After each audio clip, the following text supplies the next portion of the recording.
Nursematilda, a story narrated by first SOAB students at IES Jaume I in Sagunt. An adaptation by Cristiana Rans, Burlington Books. Characters: Peter, Mrs. Brown, Mr. Brown. George, Simon, Nurse Matilda. Susie, Alex and Mary. Chapter 1. We need a new nanny. England, 1900. There are 6 children in the Brown family, and they are all very naughty. Peter and George are 13-year-old twins. Their younger brother, Alex, is 9. Mary is 10. Susie is 7, and little Simon is 5. The Brown children don't like authority. Because of this, their nannies never stay for a long time. Sometimes they leave on the first day.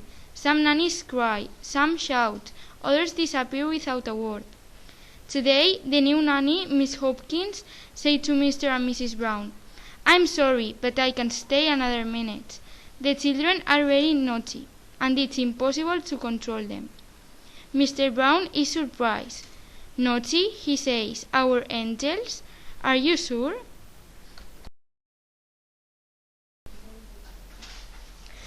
Miss Hopkins replies, "One of your angels put my favorite shirt on their dog, and now it's dirty and full of holes. Their things cut Susie's eyes short, and Mary poured honey into my pot."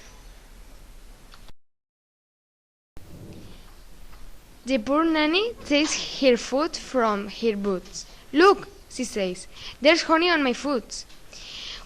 What can Mr. and Mrs. Brown say? Miss Hopkins starts to leave. "But wait, please, we need a nanny." Mrs. Brown says, "Not me, you need Nurse Matilda." The nanny shouts and leaves the house immediately. "Who's Nurse Matilda?" thinks Mrs. Brown.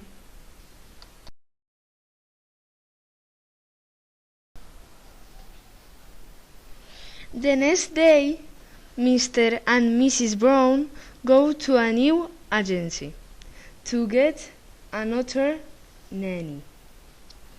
In the afternoon, 3 new nannies arrive.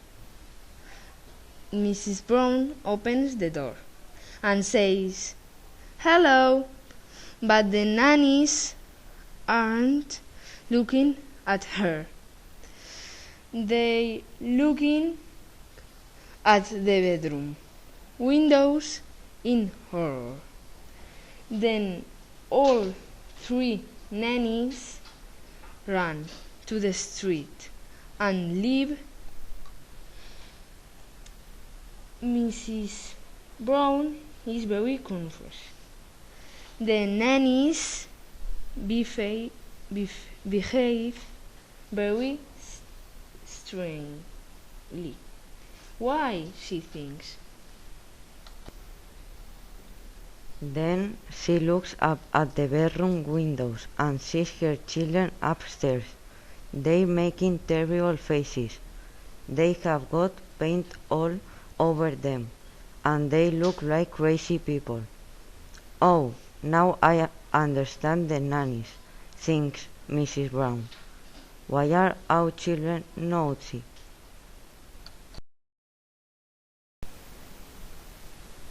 Chapter 2. Nurse Matilda arrives.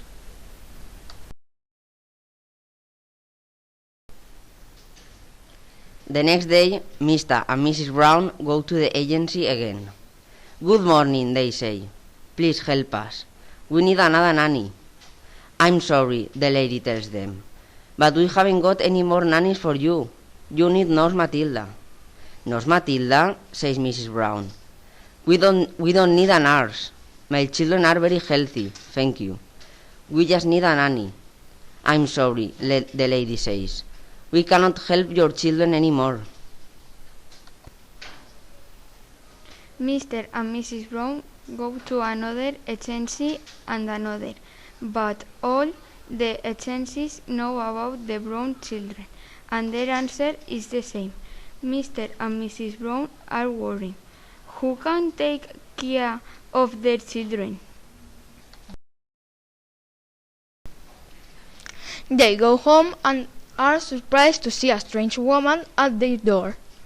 "Hello, I'm Nurse Matilda," she says. "Your children need me, I hear." Nurse Matilda looks strange. She's got a big nose, smiles, and a big tooth in the front of her mouth. Nurse Matilda doesn't look like the other nannies. And Mr. and Mrs. Brown are worried. Does this old woman like children?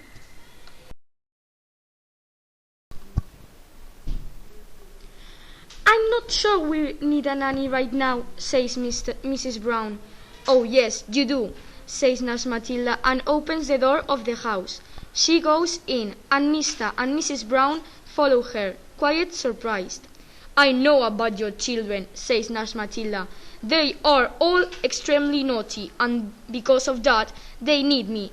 Mrs. Brown looks at Nurse Matilda's strange face and says, "But maybe they don't want you."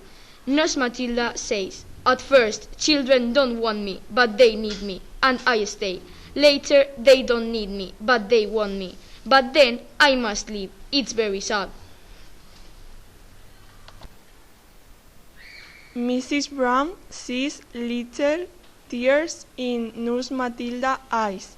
Then the tears disappear.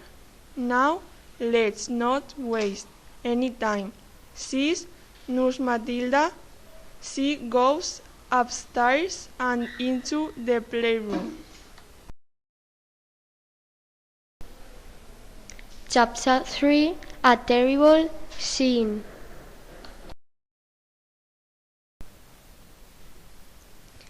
Nurse Matilda opens the door to the playroom and sees a terrible scene.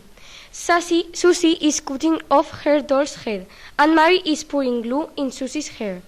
Simon is drawing on the floor with a bottle of chocolate syrup. Alex is jumping from one chair to another and shouting. Peter and George are trying to smoke their father's pipe. Peter is coughing and his face is very red. The children don't look at Nurse Matilda. "Did anybody speak?" asks Mary, with a naughty smile. "No, it was just the wine," says Alex, and the children laugh. "It's time to stop playing and tidy the playroom," Nurse Matilda says, but the children don't stop. Nurse Matilda closes her eyes and taps her black stick on the floor. Suddenly, Mary's hands are stuck to the glue on Susie's head. "Ouch! Stop pulling my hair," shouted poor Susie. "I can't," shouted Mary. And it's true. She wants to stop, but she can't. Susie cuts off other doll's head. "Oh no," she cries. "That was my favorite doll. I didn't want to do that." The chocolate syrup is now dripping on Simon's shoes. "Help!" he shouts. "I can't stop pouring the syrup." Alex is tired from jumping on the chairs, but his legs can't stop moving. Peter and George smoke and cough, but they also can't stop. What is happening? Chapter 4. This nanny is different. The children are frightened.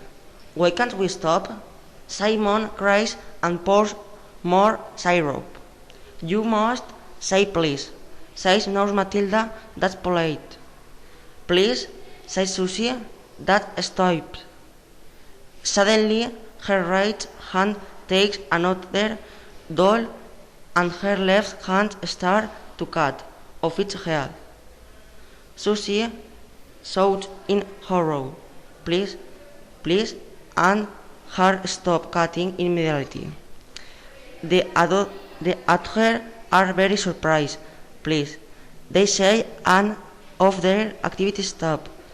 The glue jumps out of Susie's hair. The chocolate syrup returns to the bottle. The dolls' head fly back onto their bodies.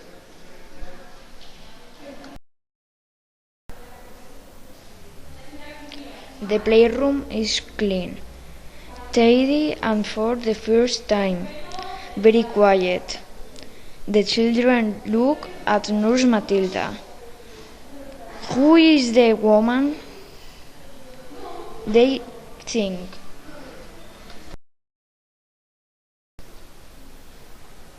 I'm going to bed, says Simon. I'm very tired. Me too, says Susie. They ran to their bedroom and jumped into their beds. Nurse Matilda turns off the light. Good night, children, she says, and there's a little smile on the face.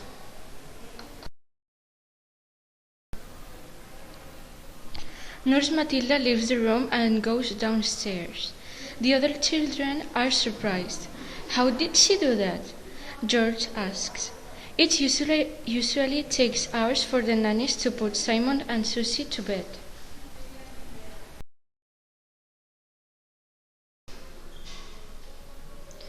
I know, says Alex, but this nanny isn't like the other nannies. She's different. Don't worry, says George. She'll see we are naughty children, and then she'll leave, like all the others. Then we can have more time with mother and father. Chapter 5 Breakfast. The next morning, the children are in the garden. Nurse Matilda comes to call them for breakfast. Alex is holding a potato on his nose and pretending he's Nurse Matilda. Good morning, children.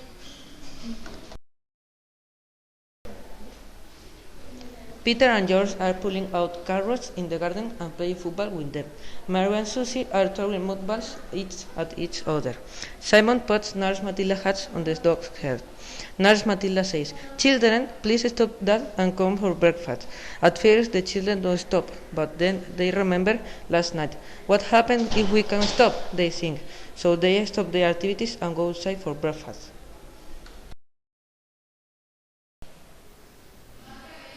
At the breakfast table, George has an idea. Let's have a food fight, he says. He throws some food at Peter.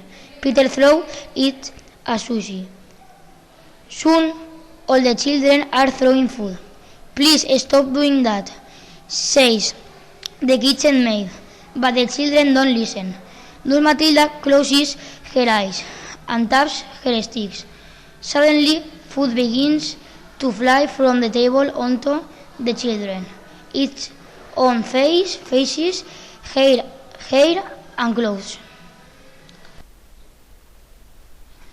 Alex's eyes are full of milk. I can see, he shouts. Mary has got an egg on her nose. Help, I can breathe, she says. Then the food stops flying. There isn't any more food on the table. Breakfast is over, says Nurse Matilda. The children return to the garden hungry and angry. She's starving us, says George. We must do something, Peter, but Peter isn't listening. He's painting a picture of Nurse Matilda.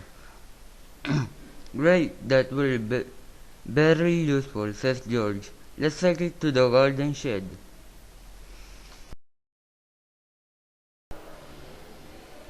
Chapter 6 A Marvelous Painting. Nurse Matilda comes into the shed and the children are throwing darts at a picture of her. What a marvelous painting it looks, Exactly like me, says Nurse Matilda. Who is the artist? The children are silent. Then Peter says, I painted it. Nurse Matilda approves the painting and smiles. It's excellent, Peter, she says. You are really artist. Do you think so?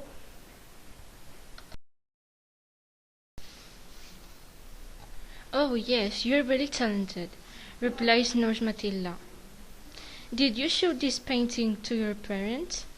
Peter's smile disappears. No, father and mother haven't got time to look at my paintings, he says. So you have got more paintings. Can I see them? Asks Nurse Matilda. A big smile appears on Peter's face and he replies, Yes, I've got some more in my room. Do you really want to see them? George looks at him angrily. Don't forget our plan to be bad, he whispers. Peter's smile disappears.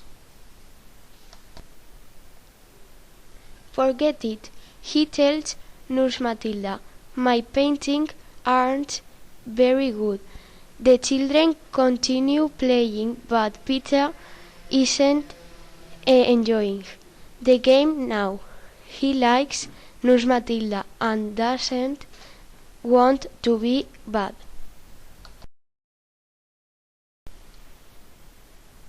At 12:30, Nurse Matilda calls the children for lunch. The hungry children sit at the table and eat in silence. The food is delicious, or maybe all food is delicious to hungry children. Thank you, Nurse Matilda, says Simon. Then he shouts, Ouch! As George kisses him under the table. You're welcome, my dear, says Nurse Matilda. And you can stop trying to be bad, George, because it's not working. I'm planning to stay. Chapter 7. 24 hours in bed.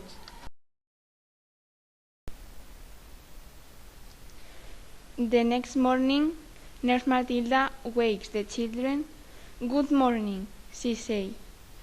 No more sleeping. Now, children, today you must read your books. But the children stay in the bed and pretend to sleep. They hate reading. This is not new.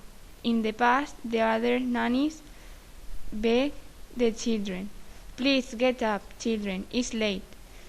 They said, but the children snored loudly. The nanny pulled on child from the bed, but the other child jumped back into the bed. The children loved games.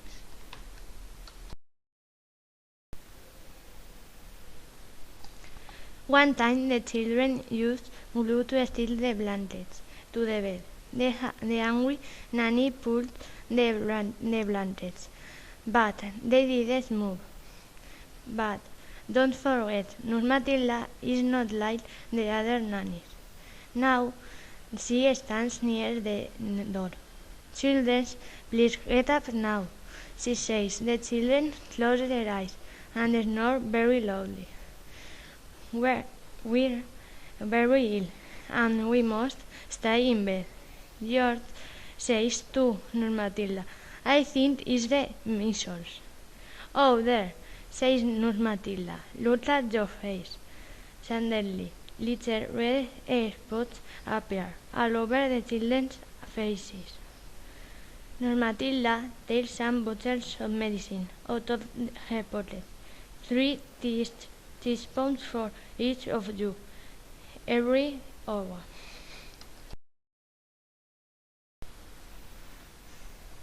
The medicine is terrible. The children cough and cry. Please, no more medicine, they say. We're healthy now. But Nurse Matilda isn't listening. Now, children, you must stay in bed because you got the measles. Nurse Matilda says and leaves the rooms. Soon Alex says, I'm bored. Let's play something. The child leaves their bed and takes some game for the playground. But Nurse Matilda appears immediately. You must stay in bed all day, children, she says. You are terribly ill.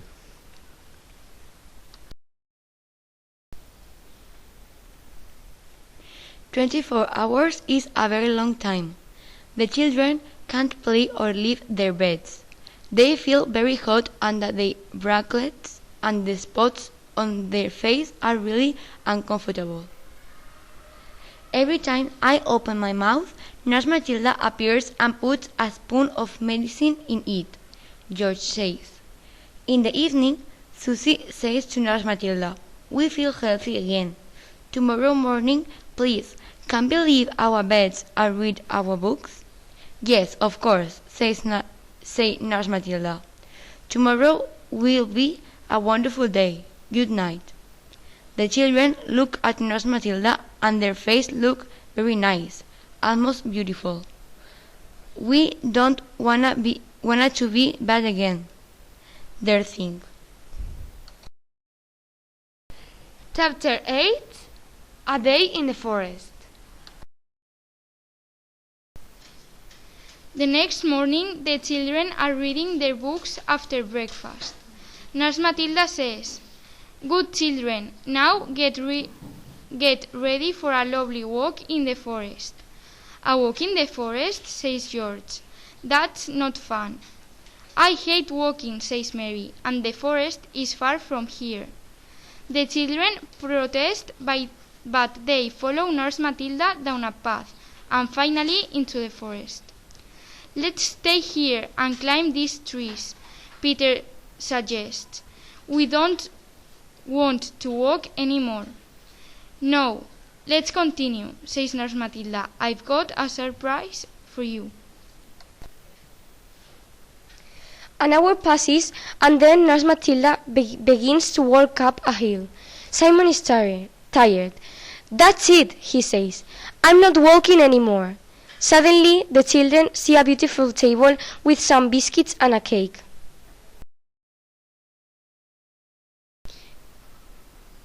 The children run and sit at the table. "Is it anybody's birthday today?" asks Nurse Matilda. The children shake their heads. "Marvelous," says Nurse Matilda. "Then it's an aunt birthday. Happy aunt birthday to all." "Aunt birthday? What's that?" asks Alex. "It's a party to celebrate any day, except your birthday," says Nurse Matilda.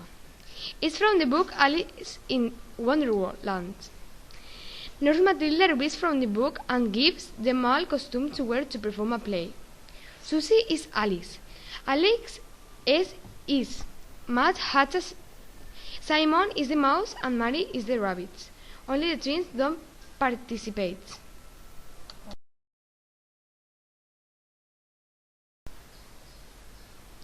The children have a wonderful day in the forest. They eat, drink, and have a fantastic tea party. In the afternoon, they return home singing, "A very happy and birthday to me." Nurse Matilda sees the twins are singing too, and she's happy. Mrs. Brown is surprised. How was your day, children?" she asks. "Wonderful," says Simon. "I love Nurse Matilda. She's a marvelous nanny." The other children don't say anything, but they agree with their little brother. "Do you think that from that day the Brown children are always good?" "No, they often bad. It's difficult to change and it doesn't happen quickly. But for the rest of that day, they're very good." Chapter 9. Aunt Adelaide's Visit.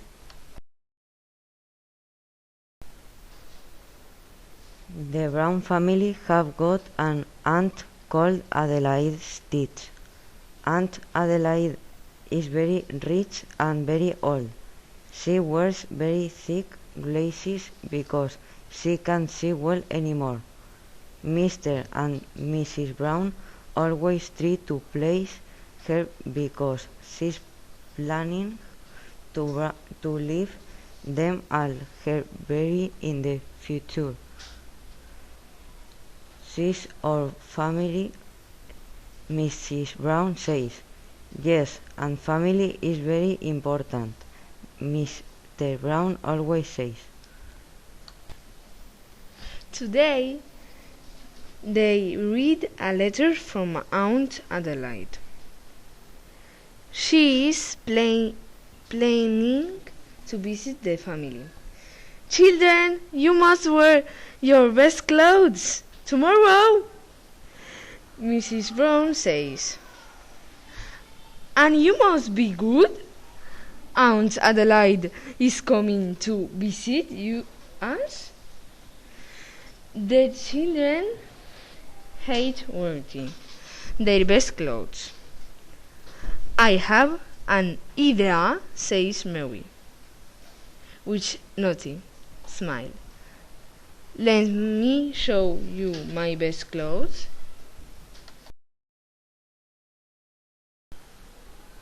The next day, Aunt Adelaide arrives in a carriage at lunchtime. She enters the house and says to Mr. and Mrs. Brown, "You have got 6 difficult children, so I plan to help you. I can take one of the girls to my house. She can live with me and have a very good life. I can find her a nice, rich husband. This can make your life easy." Mr. and Mrs. Brown look at each other. They very worried.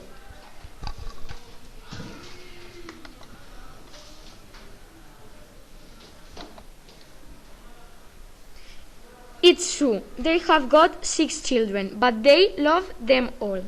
"Now I want to see your girls and choose one," says Aunt Adelaide. "Where are your children?"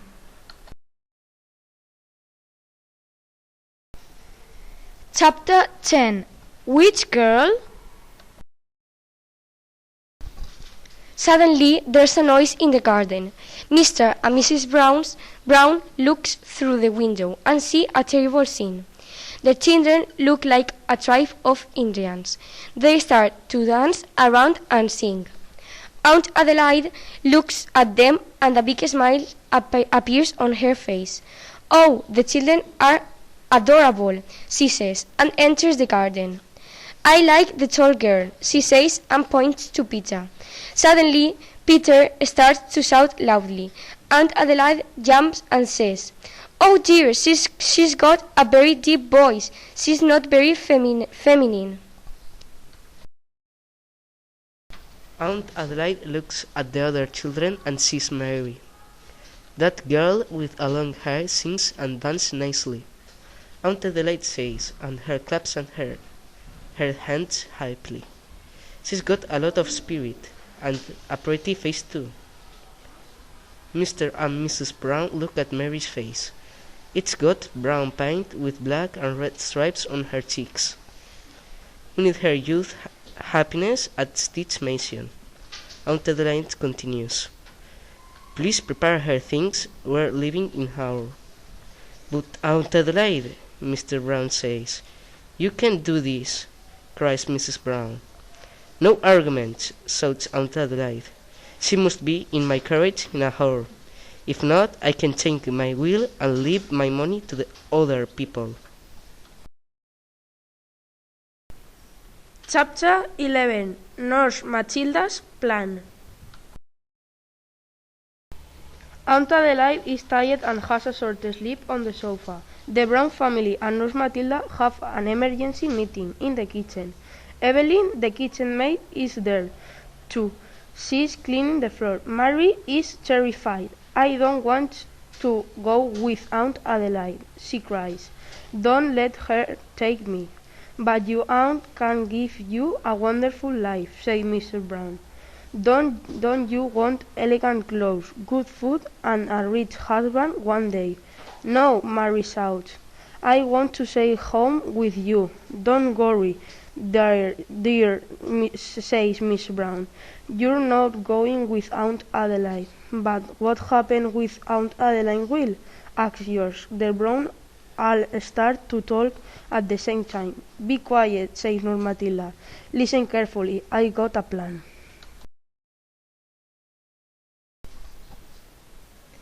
An hour later, a girl with a long hair, a brown face, and black and red cheeks walks to the garden with her suitcase in her hand.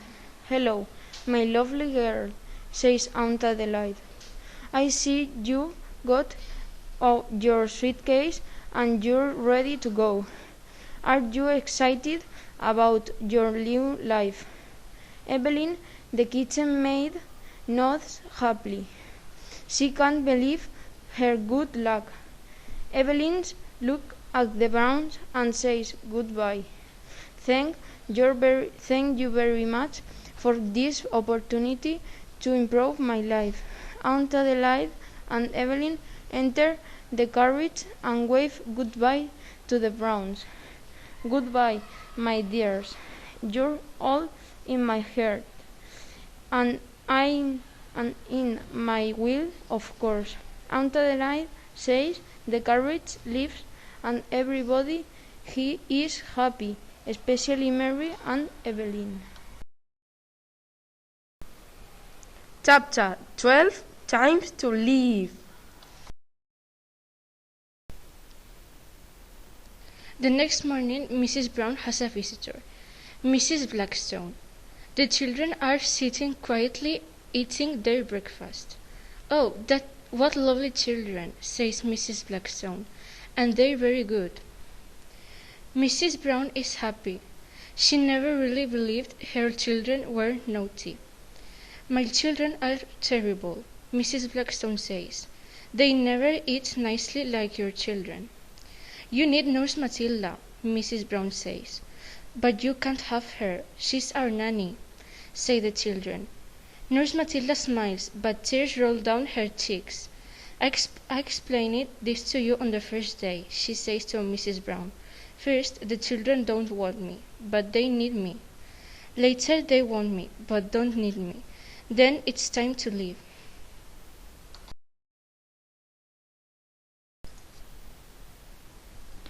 "Oh no, please don't leave us," the children cry. "We love you, Nurse Matilda."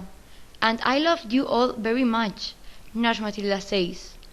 "I don't want to go, but I must. Other children need me now." She smiles sadly, and her face looks lovely, except for that terrible tooth. Nurse Matilda taps her stick on the floor, and her tooth flies from her mouth and falls on the floor near the children's feet. The tooth grows and grows, and soon it's the size of a big box. It's full of lovely games and toys for different ages. There are marvelous presents for each of them. The children find their presents and open them immediately. They're very happy, but then they look up, and Nurse Matilda isn't there. Where is she now? Ah, that's another story. The end.